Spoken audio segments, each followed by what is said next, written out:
देखो, सबसे पहली बात हमारी कमजोरी क्या है, हम परेशान हो जाते हैं। संसार में देखो तो परेशान, परमार्थ की तरफ देखो तो हम परेशान हो। ये हमारा आदत स्वभाव बन गया परेशान होना। थोड़ा सा धैर्यवान बनो, गंभीर बनो। कोई भारी से भारी विपत्ति में परेशानी स्वीकार करके विपत्ति से थोड़ी निकला जाता। सुलझो, ठीक है, ये विपत्ति आई, समस्या आई, इसका समाधान होगा। ऐसा थोड़ी कि हमें नष्ट कर देगी।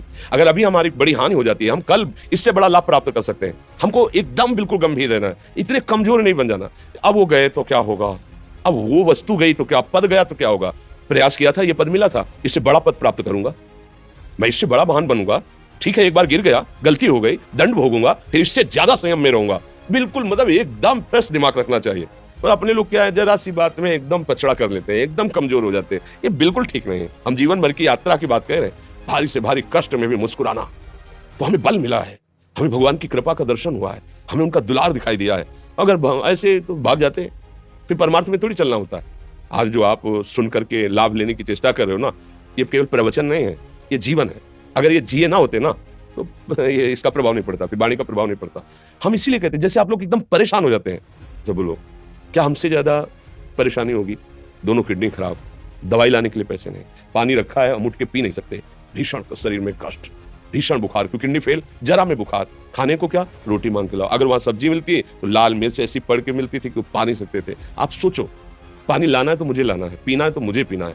अगर मैं हारता तो कहां पहुंच जाता, क्या स्थिति होती? नहीं, मरना है। और कदम पीछे, कोई दिन ऐसा नहीं जिस दिन सेवा ना की हो, जिस दिन सेवा ना गए हो। गुरु जी की सेवा में जाना है, पहले अपने को स्वस्थ साबित करना है। नहीं, सेवा नहीं लेंगे, तुम बीमार हो, तुम कष्ट में, वैसे उनकी दृष्टि परेशान थी।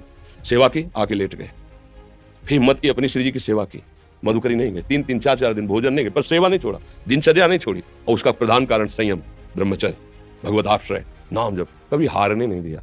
अभी भी थोड़ी देर बाद डायलिसिस शुरू होगा, हारने, आपको हारे हुए नजर आ रहे हैं। शरीर में पीड़ा है, किडनी फेल है, ऐसा थोड़ा स्वस्थ बैठे हैं, पीड़ा है, बार बार प्यास लगती है, थोड़ा थोड़ा पानी मिलता है, हर, लेकिन हम आनंदित हैं, हम प्रसन्न हैं। हम लड़ाई में हारे नहीं हैं, ना हारेंगे, हम जीत चुके हैं। हम अपने मालिक के भरोसे में अपना सब बात, तो वो, ये हम अपनी बड़ाई नहीं बता रहे, हम आपको बता रहे समस्या।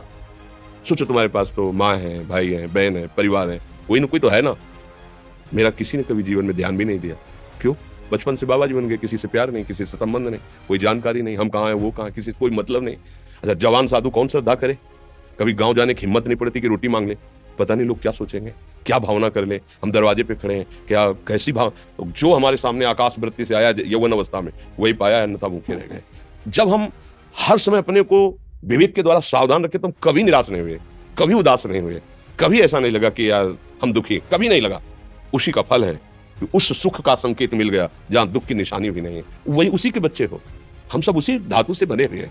हम इतना क्यों परेशान हो जाते हैं? हम ये देखते हैं, अपने लोग थोड़ी बात बिगड़ गई परेशान, नहीं बिगड़ी तो बिगड़ जाने की संभावना में परेशान है।